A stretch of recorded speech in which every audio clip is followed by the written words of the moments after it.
सभी को नमस्ते। तो आज जो एनक्यूएस का जो प्रिपेरेशन का वो आज ये डिस्क्राइब करने वाले हैं area of concern C and area of concern D. Area of concern C जो देखने से पहले आप प्रीवियस वीडियो को देख लीजिए। एज पर दी ये रेफरेंस ले सकते हैं। तो पहले episode full episode what is about the information about the NQS and second episode is about area of concern A and B. तो आज डिस्कशन होने वाला है तो area of concern C.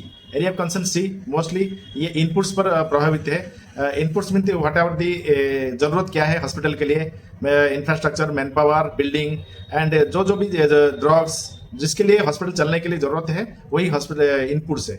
Inputs उसी में बहुत सारे सब क्लॉज भी है, मतलब मेजरेबल एलिमेंट है। आप मतलब एज पर दी आप कंसंट्रेशन कीजिए तो व्हाट इज एरिया कंसर्न सी में क्या क्या मेजरेबल एलिमेंट है। फर्स्ट ऑफ ऑल आपके जो हॉस्पिटल होते हैं इंफ्रास्ट्रक्चर क्या क्या होती है। तो as per the different service जहाँ जो देते हैं ओपीडी सर्विस में क्या कौन कौन सी सर्विसेज जरूरत होती है, मतलब जनरल ओपीडी है कि नहीं, orthopaedic OPD, surgery OPD, as per the mandate जो आईपीएच हिसाब से जो पर भी सर्विस देते हैं डिफरेंट सेक्टर है कि नहीं, and working area, infrastructure layout इसमें डिस्कशन डिटेल है।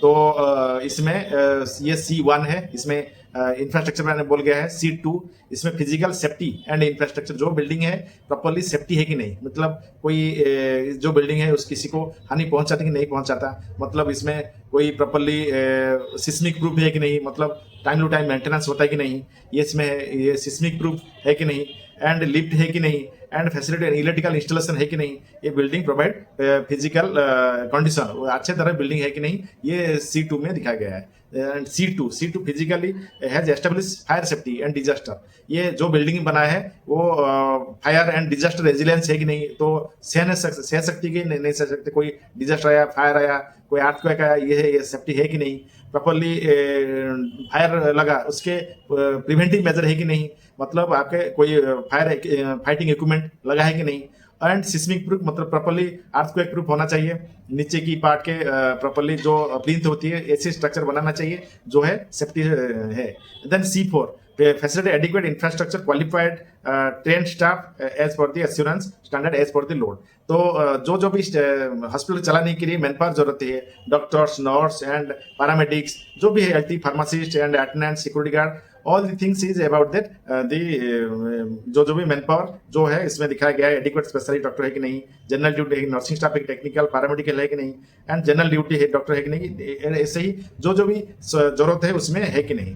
Then C5 facility drug consumer requirement, जो भी हॉस्पिटल एज पर दी क्राइटेरिया, DHH के लिए कितने ड्रग चाहिए, एंड तो CSC, PSC, SDH एंड कितनी ड्रग चाहिए, HWC के लिए भी कितना ड्रग चाहिए, एज पर यह ड्रग है कि नहीं, ये C5 में बताया गया है। Then C6 facility equipment instrument as per the listed, तो आपके क्या क्या आईपीएचएस हिसाब से आपके पास इंस्ट्रूमेंट इक्विपमेंट है कि नहीं, जो भी है पहले एग्जामिनिंग मॉनिटरिंग के लिए है कि नहीं, ट्रीटमेंट प्रोसीड्योर के लिए है कि नहीं, देन डायग्नोस्टिक इक्विपमेंट है कि नहीं, एंड रिसर्चिकेशन इक्विपमेंट मोस्ट इंपोर्टेंट है कि नहीं, इसमें बताया गया है। तो जो भी है equipment as per the need of the patient, and equipment for the storage के लिए है कि नहीं, and equipment instrument for the support service means cleaning, housekeeping, जो भी जरूरत है उसी के लिए है कि नहीं, ये आपको बता रहे C6 में। Last of the part of the C7 is that facility defined procedure for effective utilisation evaluation of the and augmentation competence of the performance staff means ये क्या बता रहा है, तो जो जितने भी स्टाफ है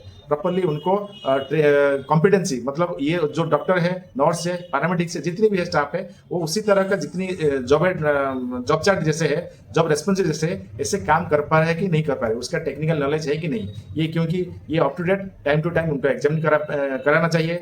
तो साल में एक बार कम से कम लगभग ये होना चाहिए। अगर किसी के पास ये कॉम्पिटेंसी नहीं है, उनको कॉम्पिटेंसी की डेफिशिएंसी है, उसको उसी तरह का ट्रेनिंग करना चाहिए। ये बता रहा है कि ये C7 में कॉम्पिटेंसी है कि नहीं, ये मतलब इनपुट्स पार्ट है। अब बताएंगे next area of concern D means ये है support service.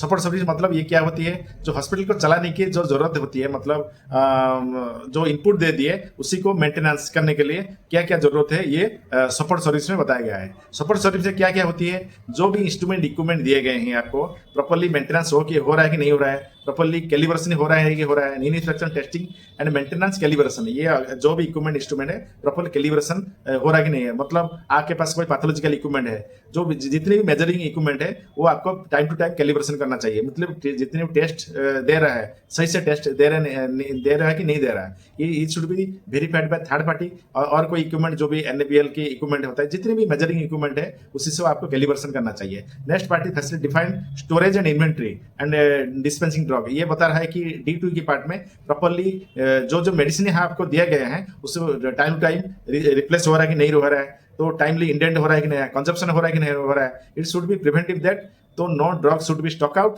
And no drug should be मतलब एक्सपायरी नहीं होना चाहिए कि ये आपको तो शॉर्टेज नहीं होना चाहिए। ये शुड बी टाइमली इंडेंटिंग बारे में बताता है, टाइमली कंज्यूमिंग बारे में बताता है, ये सब। Then D3 mean provide safety secure comfortable environment of the staff, patient and visitors. ये बता रहा है कि जो भी जरूरत होता है, मतलब प्रॉपर्ली लाइटिंग, इल्यूमिनेशन है कि नहीं, डिफरेंट जगह पर नाइट इल्यूमिनेशन है कि नहीं, वार्ड के अंदर इल्यूमिनेशन है कि नहीं, OT एंड डिफरेंट जो भी सर्विस एरिया है उसमें इल्यूमिनेशन ही बता रहा है। Then provide restriction of visitors, different visit आ रहा है, कहाँ पर रेस्ट्रिक्टेड होना चाहिए, OT लेवरों में डिफरेंट रिस्ट्रिक्टेड होना चाहिए, वार्ड में कितने एक से ज्यादा नहीं होना चाहिए, फीमेल वार्ड में आपको सेफ्टी होना चाहिए, एक 1 patient should be allowed, not night time में कोई मेल पेशेंट नहीं रहना चाहिए, ये भी बता रहा है। तो स्टाफ है उनको भी सेफ्टी के लिए safe comfortable environment for the patient and service provider बता रहा है। And place of the security system भी कैसे होना चाहिए ये भी आपको D3 में बता रहा है। Then establish security safety of security night, जो नाइट में रात को जो फीमेल स्टाफ काम करे उसके लिए सेफ्टी भी ये बता रहा है, सेफ है कि नहीं सेफ है। देन D4 बता रहा है the facility establish procedure maintain upkeep of the facility, means that जो भी बिल्डिंग है उसको मेंटेन किया गया नहीं किया रहा है, ये आपको बता रहा है। टाइमली पीरियडिकल मेंटेनेंस हो रहा है कि नहीं हो रहा है, और कोई ब्रेकडाउन हुआ टाइमली रिपेयर हो रहा है कि नहीं हो रहा है, व्हाइट वॉश हो रहा है कि नहीं हो रहा है, टोटली ये सब बता रहा है। To interior exterior and clean and hygienic, ये भी बता रहा है। Hospital infrastructure maintain open area, landscaping के बारे में बताता है। And facility removal of the condemn, कोई कंडेम आइटम रिमूवल टाइमली हो रहा है कि नहीं हो रहा है। Facility pest control and rodent management properly, ये D4 में बताता है। Then D5 means facility ensure 24 hour water, electricity and power backup and service delivery of the norms, जितने भी आपके पास क्या इलेक्ट्रिकल सप्लाई है, अब क्या आपका पावर टाइमली बैकअप दे रहे हैं कि नहीं दे रहे हैं, ये आपको बताता है। अब ओवरहेड टैंक कितना है, वो आपके पास बैकअप वाटर सप्लाई देने के लिए है कि नहीं है, ये आपको बता रहा है। ये सब डिटेल है। तो आपका इसमें भी आपका आया है available oxygen, medical gas and vacuum supply, ये भी आपको इसमें आ रहा है। Then uninterrupted drinking water, RO water के बारे में भी ये बता रहा है प्रॉपर्ली D5 में। देन आपको D6 क्या बता रहा है? D6 डायरेक्टरी सर्विस, आपके पास जो भी पेशेंट रहते हैं डायरेक्टरी सर्विस प्रॉपर दे रहे हैं कि नहीं दे रहे हैं, उसमें इसमें क्या आ रहा है, प्रॉपर्ली पेशेंट को न्यूट्रिशनली असेसमेंट किया जा रहा है, नहीं कर रहे हैं, उसी हिसाब से आपको जिसका जरूरत होती है उसी हिसाब से आप डाइट सप्लाई करेंगे। मतलब आपको डायबिटिक के लिए डायबिटिक, हाइपरटेंशन के हाइपरटेंशन, किडनी एंड टीबी, जो भी पेशेंट जरूरत होती है उसी हिसाब से डाइट मिलना चाहिए। पेडियाट्रिक, एडल्ट, जो भी है as per the nutritional assessment and supply the all the diet.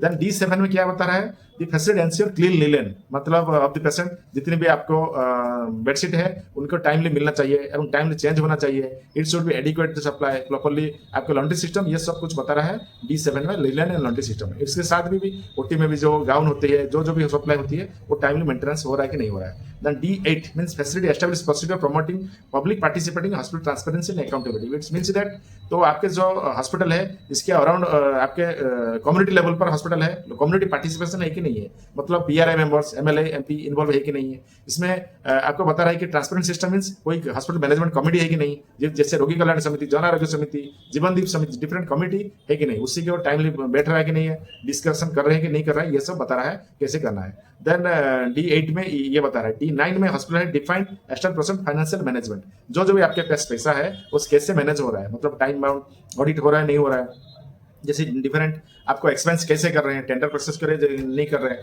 Timely payment कर रहे हैं कि नहीं पेमेंट कर रहे हैं, ये सब D9 में बता रहे हैं। D10 means complaint with statutory regularly impose by the local and state, जो भी लोकली होता है, स्टेट होता है, जो भी स्टैट्यूटरी बॉडी होती है उसी पर वो है कि नहीं रिक्वायरमेंट। मींस दैट आपके पास जितनी BMW authorisation, fire NOC and lift licence are the different, जो भी जरूरत होना चाहिए हॉस्पिटल के लिए वो है कि आपके licence, blood bank licence and all the X-ray के लिए लाइसेंस, जो जो भी जरूरत होती है उसी के आपके पास है कि नहीं, ये सब आपको बता रहा है। Then role D11 role and responsibility administrative clinical staff determined as per the government regulation standard operating procedure. जो जो भी पास जॉब रेस्पॉन्सिबिलिटी है, मतलब जिसके लिए ज्यादा रेस्पॉन्सिबिलिटी है, सबको पता है कि नहीं पता है, सब काम कर रहे हैं कि नहीं कर रहे हैं, कोड ऑफ कंडक्ट कर रहे हैं, प्रॉपर ड्रेस यूनिफॉर्म जो जो भी स्टाफ है एज पर दी सबको जैसे होना चाहिए dress code, and duty roster properly काम कर रहा है कि नहीं, जो लोग ड्यूटी पर ठीक पर आ रहा है कि नहीं आ रहा है, ये सब भी D11 में बता रहे हैं। D12 means facility establish process monitoring